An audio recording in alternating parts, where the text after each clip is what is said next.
Hello.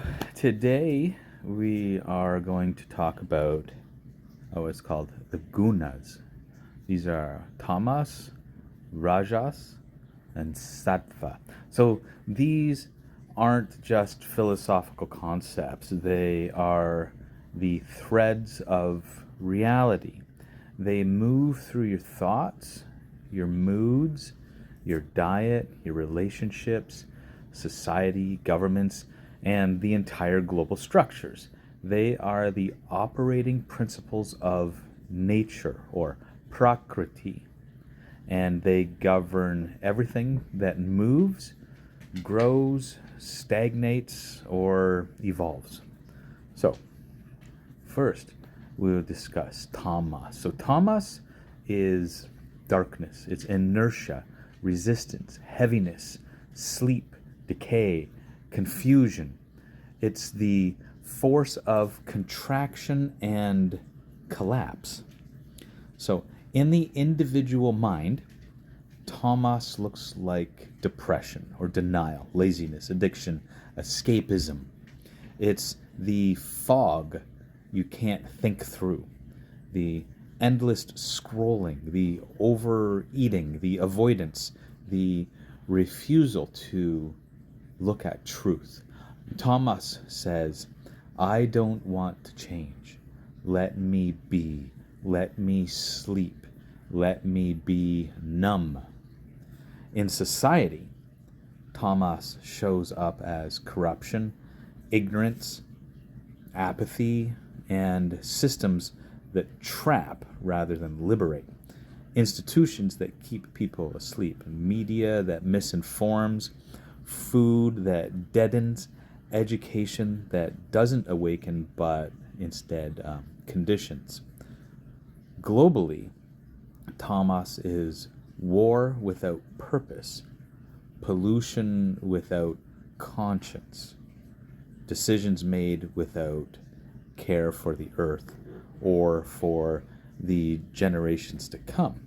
So when someone is tamasic, they aren't evil, they're veiled. They can't see clearly, but they must move because stagnation becomes suffering, and suffering eventually pushes the soul, the Atman, to reach. And this is where we enter Rajas. So Rajas is activity, it's passion, motion, desire, ego, comparison, competition. It's the force that moves, that changes, that drives.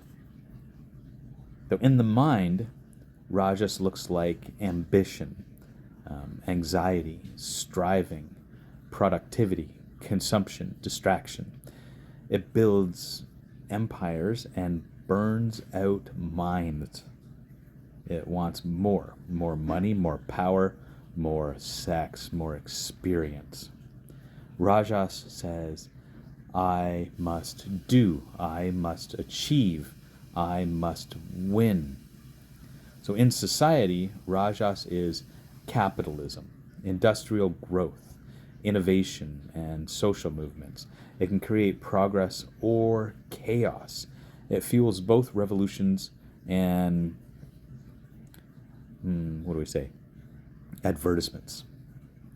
So globally, Rajas is the pace of technology outstripping wisdom. It's the race for resources, the stock market, the frenzy of globalization. It's the heat of movement without depth. So Rajas is a necessary step. So without it, we cannot rise out of tamas. You cannot meditate when you're hungry, cold, and unconscious. You have to act to move, to progress. But Rajas doesn't liberate. It exhausts. It shows you that the world can't satisfy you, that you can't fill an inner void without outer movement. And this is where we see Sattva. So Sattva is balance, it's clarity, harmony, stillness with awareness, joy without cause, love without demand. Sattva is the sunrise after a long night, the breath you remember to take, the truth that needs no argument. In the individual, Sattva appears as peace, understanding, discernment, equanimity. So the sattvic person is calm, but not passive. They're engaged, but not attached. And they're aware, but not overwhelmed. So Sattva says, I see, I understand, I rest in what is. So in society, Sattva is wisdom traditions, ethical governance, community gardens, conscious parenting, compassionate education. It's the quiet presence of those who uplift just by being. Globally, Sattva is ecological balance, spiritual evolution, the rise of cooperation over competition. It's when humanity remembers its soul. So Sattva refines, it uplifts, it opens the path to the transcendental. It doesn't bind, it liberates. But here's the key. You don't have to jump from tamas to sattva. You have to pass through rajas. So a tamasic person must first become restless. They have to want change. They have to feel the heat of discomfort and the fire of dissatisfaction. So that fire is rajas. So the movement is necessary. And only then, once rajas has done its work, once it's shown you the limits of grasping and doing, can you begin to taste that sattva. So that's the path here. Darkness to movement, movement to light, tamas to rajas, rajas to sattva. So what does this look like in your life? So if you find yourself in tamas, like feeling stuck, tired, addicted, don't try to meditate your way out. It won't work. Not yet. So instead, move. Clean your room. Get outside. Go for a walk. Exercise. Take responsibility. Choose action. If you're in rajas, you're always busy, chasing goals, never still. Begin to slow down. Journal. Reflect.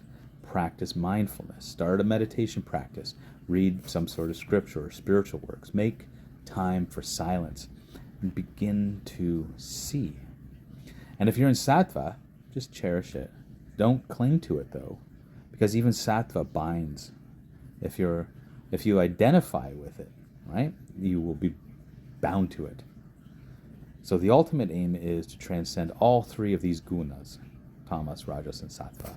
So the rest is in the self beyond qualities, the witness, the ever-free, the unchanging. And that comes naturally when sattva is stable. So first, become sattvic. So this sattva is not about being nice. It's about being real, present, awake. It's the highest refinement of your human vehicle so that the divine can shine through it unimpeded.